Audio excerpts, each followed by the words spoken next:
গৌরী চন্দ্র না, গৌরী চন্দ্র না।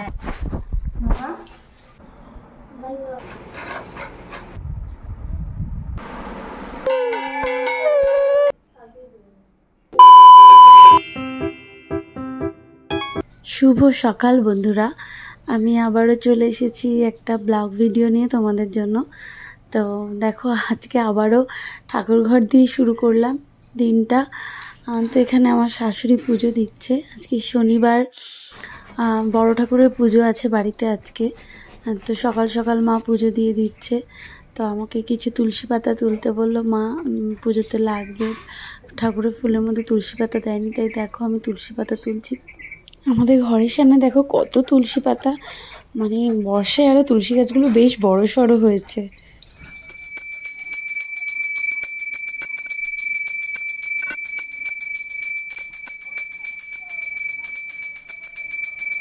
ওদিকে মায়ের পুজো দেওয়া হয়ে গেছে, আর আমিও স্নান টান সেরে নিয়েছি। টুকটাক যা ঠাকুরের গোছানোর কাজ আছে, মা প্রায় বেশিরভাগটাই মা আর ছেলে বলতে আমার হাজব্যান্ড, ওরা মিলেই হয়তো বেশিরভাগটা গুছিয়ে নিয়েছে। আমিও টুকটুক করে কিছু কিছু করেছি ওদের সাথে সাথে। তো সেটাই করবো বলে তাড়াতাড়ি করে স্নান করে নিয়েছি, ঘরের বাসি কাজ যেটুকুনি ছিল সেরে। তো আগে না আমাদের এই পুজোতে বাড়িতে অনেক লোকজন আসতো, কিন্তু এই করোনার পর থেকে আমাদের পুজোটা ওই ঘরেই আমরা করে নিই নিজেরা। বিশেষ কেউ এখন আর আসলে সবার কারোরই সেরকমভাবে সময়ও হয়ে ওঠে না। আমরা তাই ওই জন্য নিজেদের সুবিধা মতন সময় দেখে করে নিই। তো আমার পতিদেব এখানে বসে পড়েছেন নারকেল কোড়াতে। ও ভীষণ ফাস্ট নারকেল কোড়ায়, এই জন্য নারকেল কোড়ানোর দায়িত্বটা ওকেই দেওয়া হয়েছে। দেখো, আমি আবারও চলে এসেছি তুলসী বাগানে এই কারণে, কারণ বাগানই তো, কত তুলসী গাছ দেখেছ। তখন আসলে ঘরের পুজোর জন্য মাকে কটা তুলসী পাতা তুলে দিয়েছিলাম, এখন বড় ঠাকুরের পুজোর জন্য লাগবে তো, তাই বেশি করে তুলসী পাতা তুলে নিয়ে গেলাম। তো এখানে ঠাকুরকে মালা পরিয়ে দিচ্ছি। পুজো মা সকালবেলা দিয়ে দিল, তখন তো বাবা ফুল তখনও এনে পারেনি, সেই জন্য বাবা যখন পরে মালা নিয়ে এলেন, তারপরে ঠাকুরকে সব মালাগুলো পরিয়ে দিলাম। গাছে এত ফুল ফোটে, বাবা একটা ফুলও রাখে না, সব ফুল তুলে তা দিয়ে ঠাকুরকে সুন্দর করে সাজিয়ে পুজো দেন। তো দেখো, ঠাকুরকে ফুল দিয়ে সাজিয়ে মালা পরিয়ে সিংহাসনটা কেমন লাগছে তোমরা কিন্তু অবশ্যই বলো, ভালো লাগলে বলো, আর কিছু ভুল ত্রুটি হলে অবশ্যই সেটাও বলো। তো আমরা যেমনভাবে পেরেছি তেমনভাবে ঠাকুরকে সাজিয়ে গুছিয়ে দিয়েছি। ওদিকে ছেলে কিন্তু আমার অনলাইন ক্লাস করছে, ওদের স্কুলের সামনে প্রচুর জল জমে, আর কদিন ধরে এত বৃষ্টি হচ্ছে যে এমনই জল জমেছে যে স্কুলটা অনলাইন করে দিয়েছে, যাওয়া যাচ্ছে না বলে। তো দেখো, এদিকে আমি গোপালকে ভোগ নিবেদন করছি। আমাদের গোপালকে 3 বার ভোগ নিবেদন করা হয়। তো সকালবেলা মা একবার দিয়েছে পুজো দেওয়ার সময়, তো দুপুরেরটা আমি এখন দিয়ে দিচ্ছি। এত কিছুর মধ্যে কিন্তু আমাদের এই যে ছোট্ট সদস্যটাকে বললে হবে না, ওকেও তো খেতে দিতে হবে, তাই না? তো ওকেও খেতে দিয়ে দিলাম। তো ছেলে এদিকে অনলাইন ক্লাস করছে, একটু বুঝতে পারছিল না, তাই আমাকে ডেকেছিল। যাই হোক, এদিকে দেখো আকাশের কি পরিস্থিতি, মানে যখন তখন বৃষ্টিটা নেমে যাবে এরকম অবস্থা। যে কদিন ধরে এমনই বৃষ্টি হচ্ছে, আসলে প্রথম দিকে একদম বুঝতে পারিনি, যার জন্য এই দিনটাই ঠিক করা হয়েছে। তারপরে ও বাড়িতে আছে, সেই জন্য আমাদের একটু সুবিধা হয়, ও বাড়িতে থাকলে অনেকটাই হেল্প হয়ে যায়। দেখো, আমি কিন্তু আলতা পরে নিচ্ছি। পুজো আচ্ছার দিন মানেই আমার কাছে আলতা পরতে হবে, আমার ভীষণ ভালো লাগে আলতা পরতে। তো আলতা পরে নিয়েছি, আর দেখো যেমন কথা তেমন কাজ, কী পরিমাণ বৃষ্টি শুরু হয়ে গেছে, জানি না কি হবে, সবই ঠাকুর ভরসা। যাই হোক, ঠাকুরের পুজো তো হবেই, যেভাবেই হোক হবেই, তাই জোগাড় যন্ত্র চলছে, ফল টল কেটে নিচ্ছি। ঠাকুরমশাইও আসার সময় হয়ে গেছে, সেই জন্য ফলগুলো কেটে টেটে সব গুছিয়ে নিচ্ছি। ওদিকে মাও সব গোছগাছ করছে বাকি জিনিসপত্র।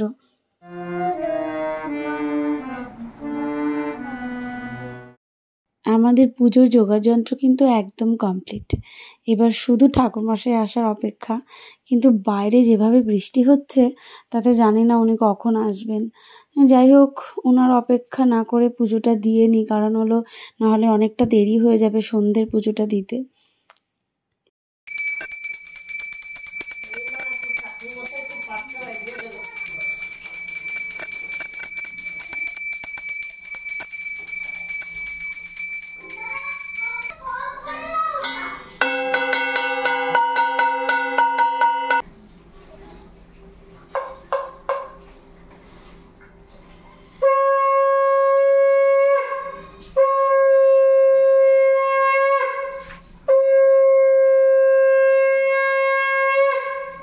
সন্ধ্যার পুজো দেওয়াও কমপ্লিট হয়ে গেল। এবার নিশ্চিন্ত, ঠাকুরমশাই এলে উপরে বড় ঠাকুরের পুজো হবে। নিশ্চিন্ত মনে উপরের কাজ করে নিচে আসতে পারবো।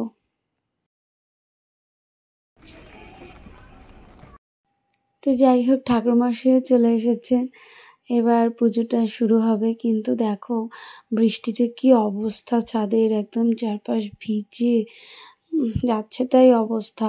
কিন্তু কিছু করার নেই, পুজোটা এখন ভালোই ভালোই হওয়া নিয়ে কথা।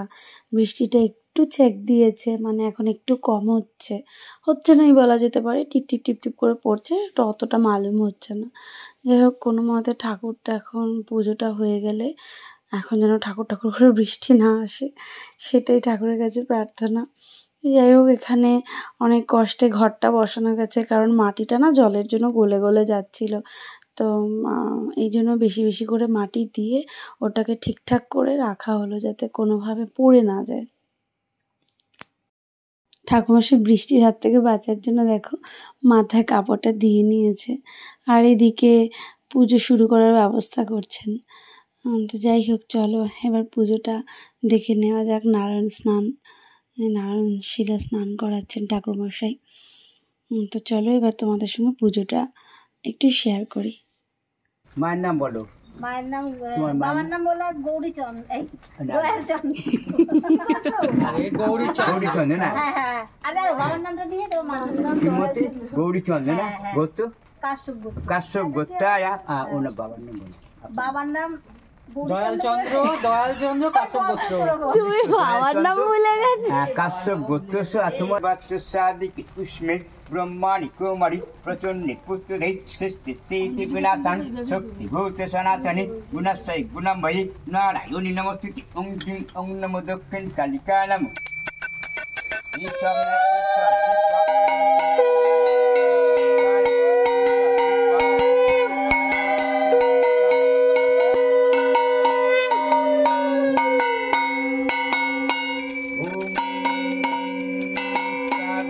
চিন্তা করে দিচ্ছে বর অনবিনা কিন্তু বিপ্লব সদাই কাতর। যেমন বামন সদা ধর্ম পরায়ণ, রবি আছে সেই যে ব্রহ্মণী রতন। অনুরূপা গুণবতী বিপ্লবী ঘটনী, হৃদয়ে সততভাবে কথা চিন্তামণি। জীবনে সে সেবা করে প্রতি চরণ, প্রতি দেবার তুত সদা তার।